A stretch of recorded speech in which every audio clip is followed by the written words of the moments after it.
I'm Ethan, 26, scratching out a living in the sleepy outskirts of Boise, Idaho.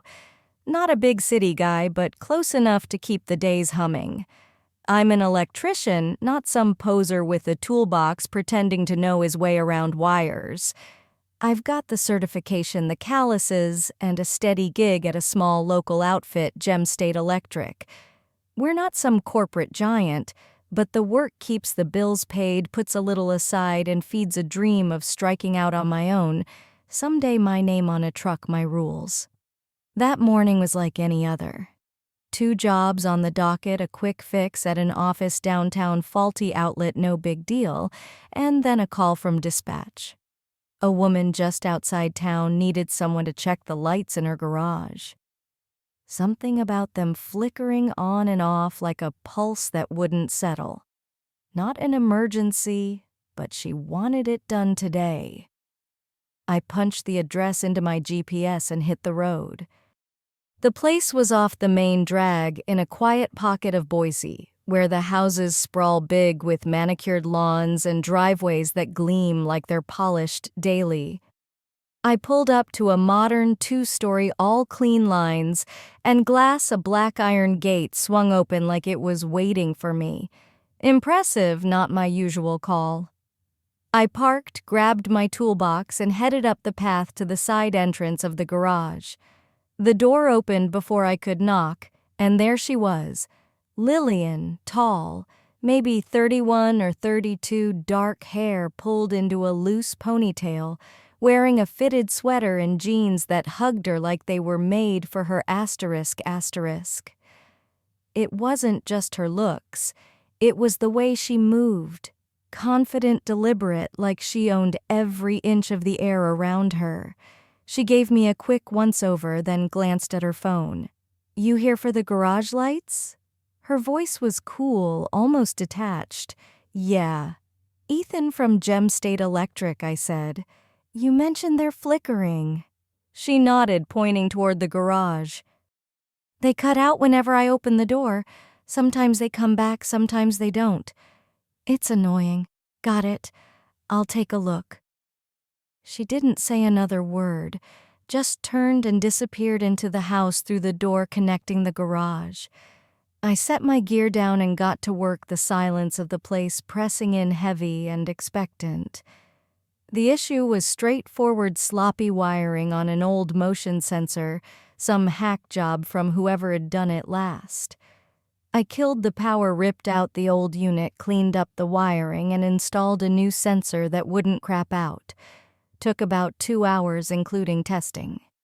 The whole time, not a peep from her, no small talk, no check-ins, just the hum of my tools and the faint scent of her perfume lingering in the air. When I was done, I flipped the breaker, tested the lights a few times. Perfect.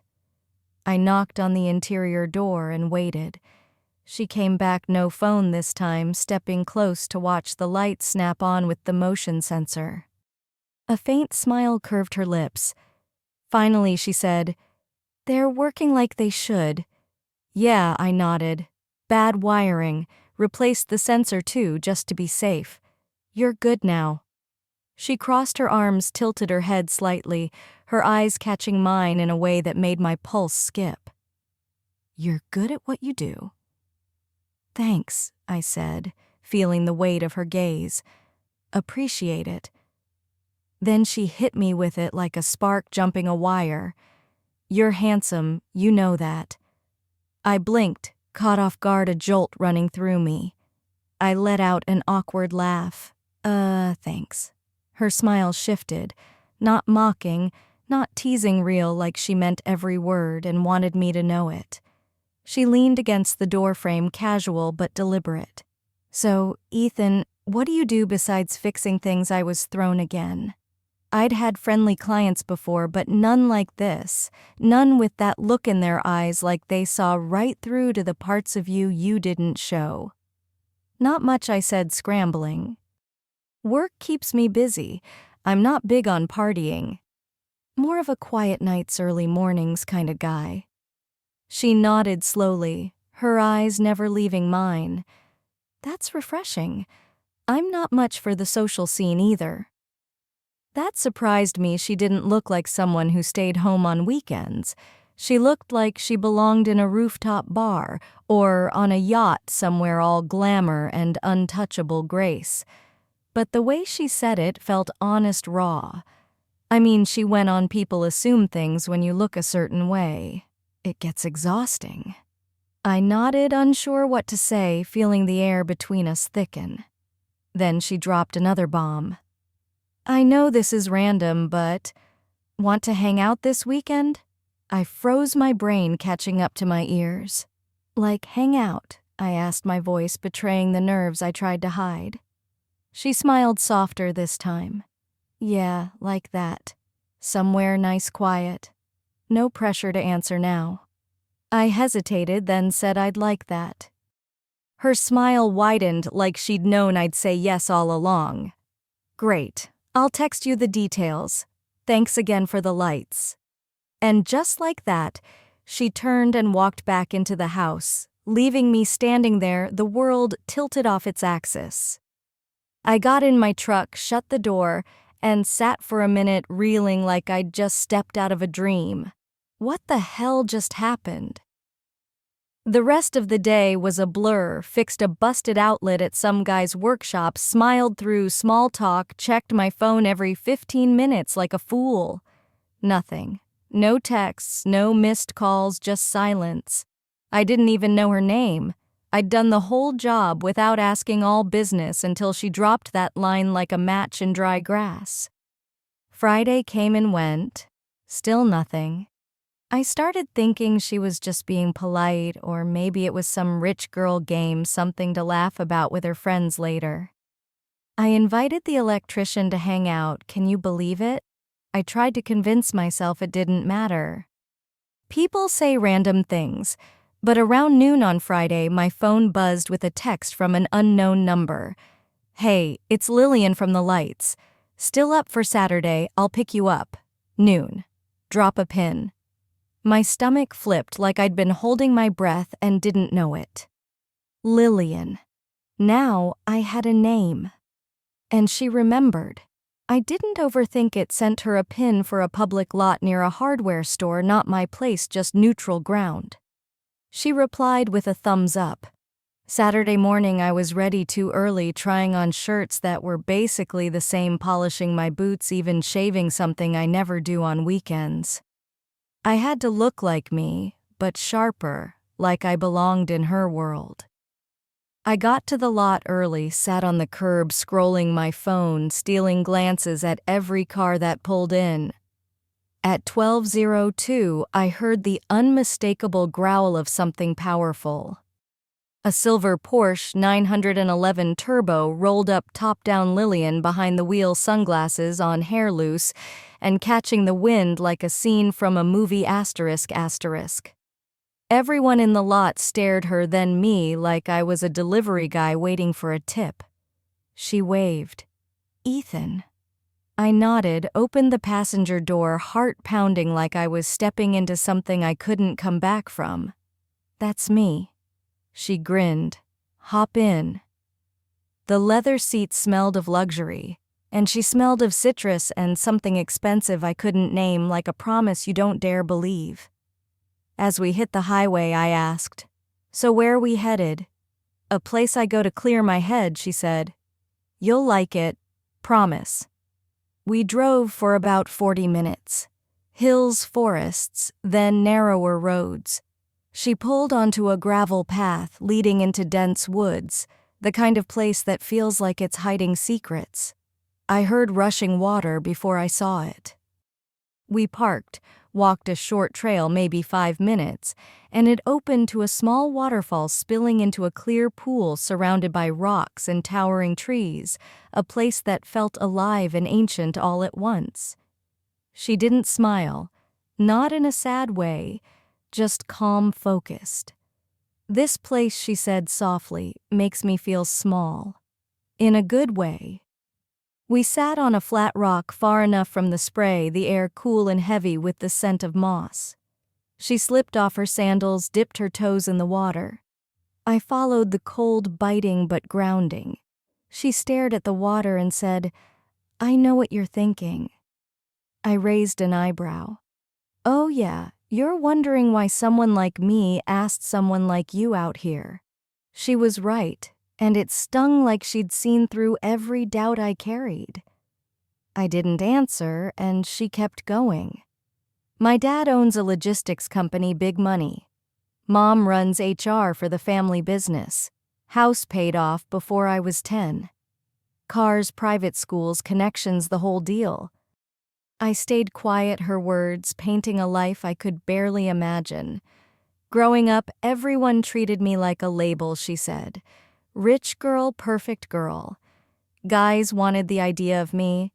Girls either wanted to be me or hated me. I've never felt seen. Not really. Until I met someone who didn't know my last name." "You mean me?" I asked, cautious, my heart thudding like it might give me away. She nodded. "You didn't ask about my life. You didn't try to impress me. You did your job, said thanks, and left. That's rare. You were just you." I didn't know how to respond, her words sinking into me like a hook. "Thought maybe you were just messing with me," I said, half joking. She looked at me, her eyes steady, unguarded. "I get why you'd think that. But I'm not." The silence settled, not awkward, just heavy, like we were both weighing what came next. Then she smiled faintly. "I'm not asking for anything complicated.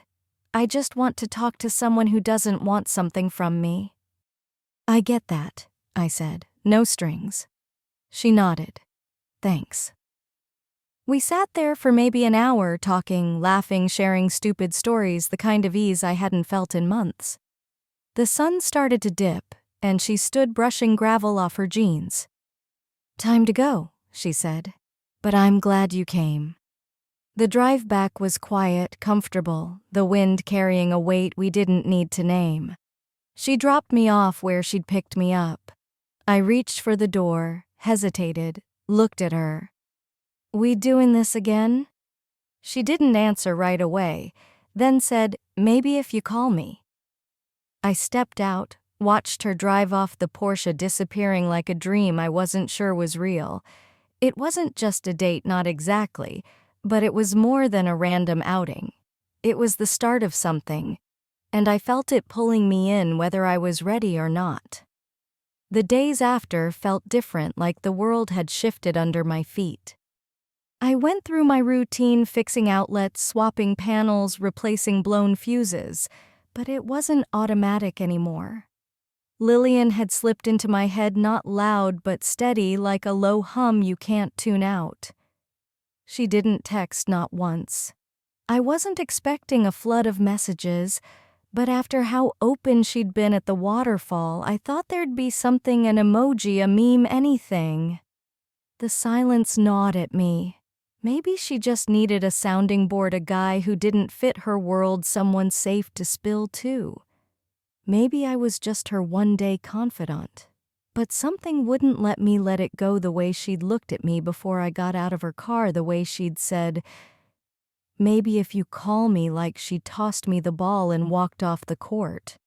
So I called her the next Friday, sitting in my truck outside a hardware store, sipping bad coffee, trying to act like my nerves weren't on edge. I dialed her number. She picked up on the third ring. "Hey," she said, her voice warm, familiar, like a light flicking on in a dark room.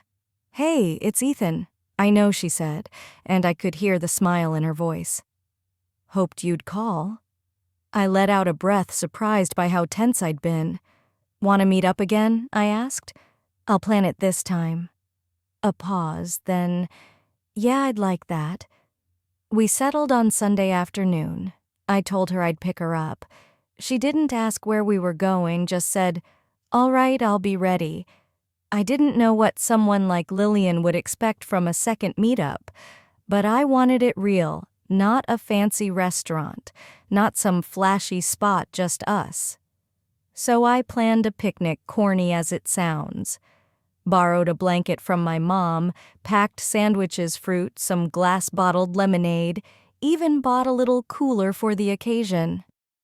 Rented a clean, simple car, a silver 2018 Camry, nothing flashy, just right.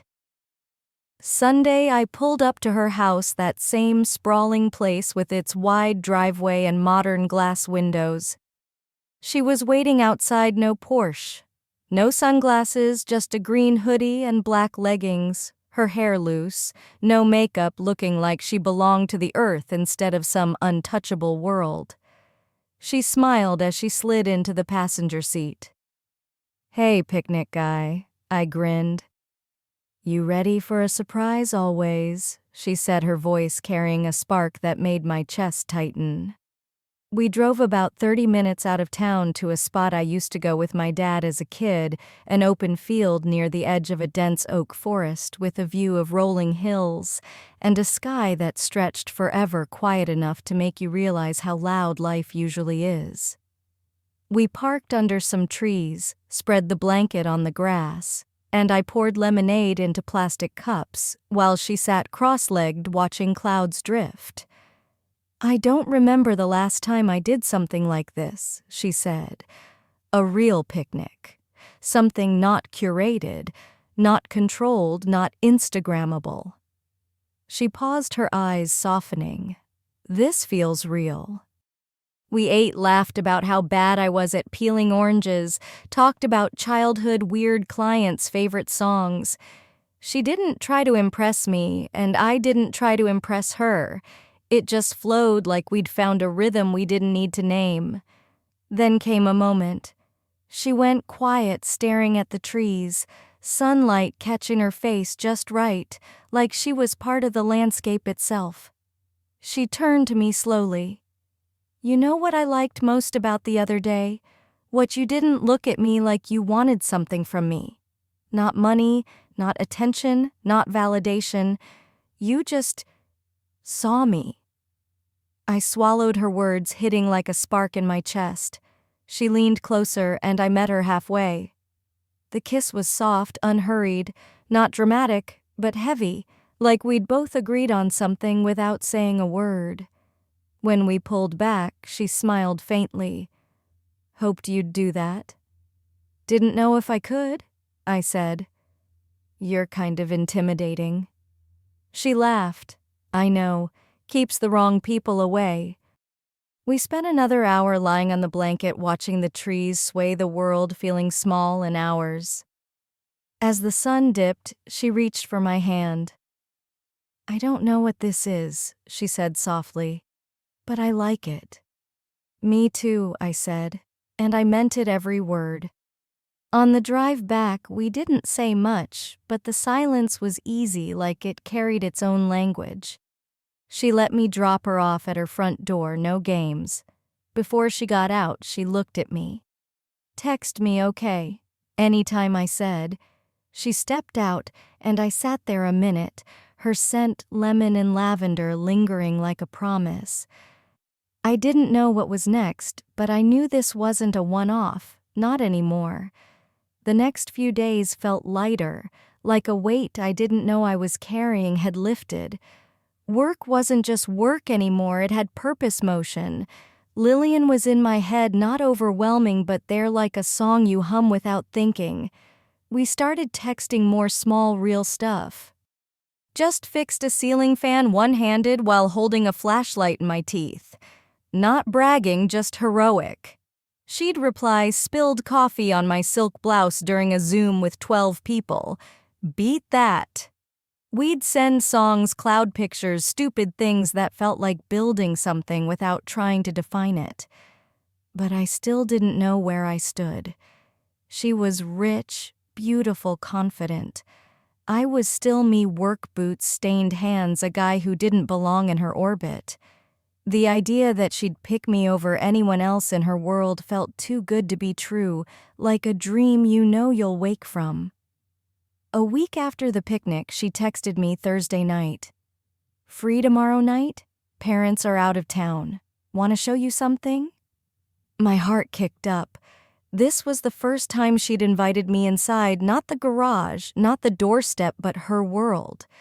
I hesitated for a second, then felt the pull too strong to resist. "I'll be there." Friday night, I wore my cleanest jeans and a black button-up, the best I had to bridge the gap between my life and hers. The sun was down, casting a golden line across her driveway. The front door was open. She stood in the hallway barefoot in an oversized sweater and leggings, hair in a messy bun, no makeup, looking so at ease it made my chest ache.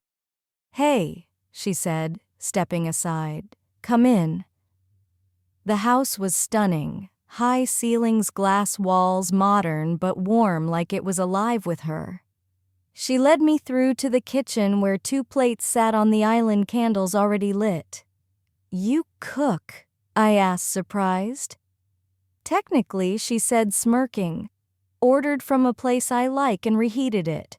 "Close enough." We ate on the patio under string lights, the air cool. She tossed me a hoodie. "Probably an ex's," she said. I didn't ask questions. The conversation flowed her marketing job for a startup pushing sustainable packaging, my dream of a small repair business training kids who didn't want college like me. Then she stood. "Come on, I want to show you something." She led me upstairs to a room at the end of the hall. She opened the door, and it was like stepping into her soul.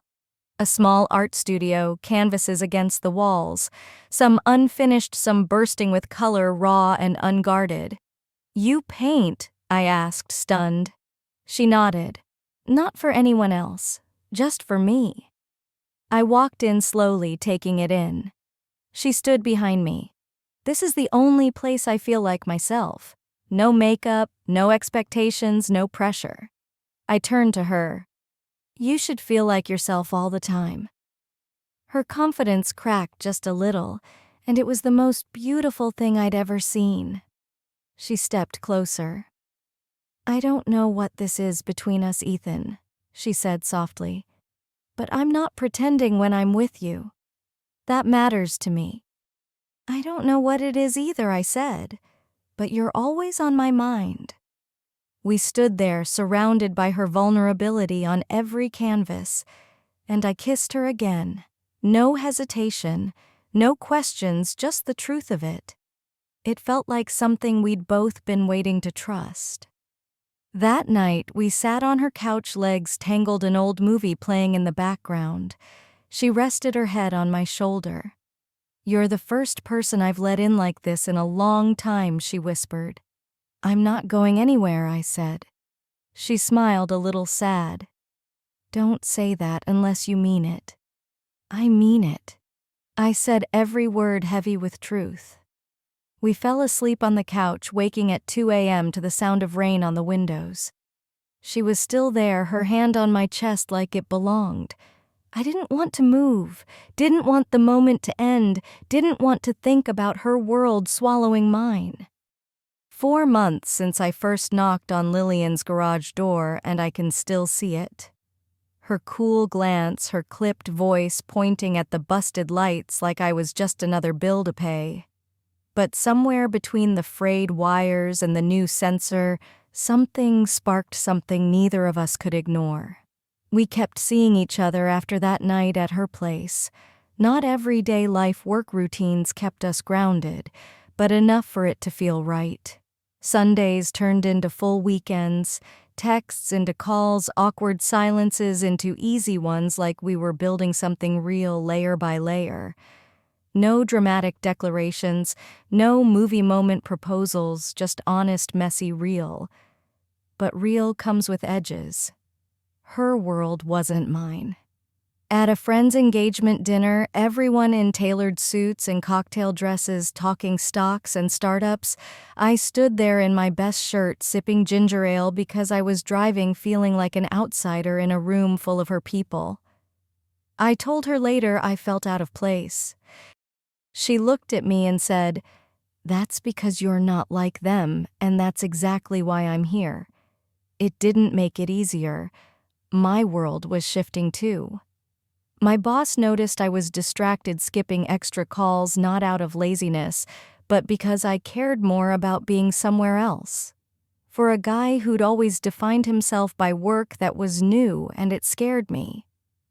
One night at my place, small cluttered lived in, she flipped through an old high school yearbook I didn't even know I still had. "You've built a good life here," she said, meaning it. "Not much," I said. "But it's mine." She looked around, tools by the door-cracked counter, a thrift store painting hung on a crooked nail.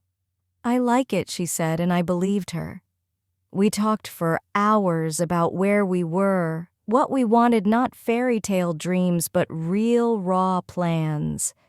She was thinking of quitting her job, tired of faking interest in numbers she didn't believe in, maybe starting something smaller, creative. I told her I was considering registering my own business, buying a truck, building something I could call mine. Then she said it. "What if we built something together?" I stared at her. "Like us?" She nodded. "Yeah, like us." That was 2 months ago. Since then, things have shifted for the better. She helped me design a small brand logo, website, even a basic marketing plan. I'm still working, still climbing ladders, still getting paint on my boots, but now it feels like I'm moving forward, not just patching things up. We're not rushing, still have our own places, our own mornings, our own bad habits, but we choose each other day after day, and that choice feels bigger than any label. Last weekend we went back to the waterfall, same rock, same spot, but this time with coffee and donuts. I wrapped my arm around her, her head on my shoulder, and for a long time we just listened to the water. "Never thought I'd fall for the guy who fixed my lights," she said. I laughed. "Never thought the girl in that house would ask me back." She smiled. "Well, you're not just an electrician anymore." I didn't say anything, just kissed her temple and held her tighter because she was right. I'm still Ethan, still 26, still figuring it out, one job, one bill, one step at a time. But now someone sees me not for what I do, but for who I am. And that's the real story, not the rich girl and the working guy, not the Porsche or the picnic, but two people from different worlds choosing to build something new, messy, imperfect, and ours.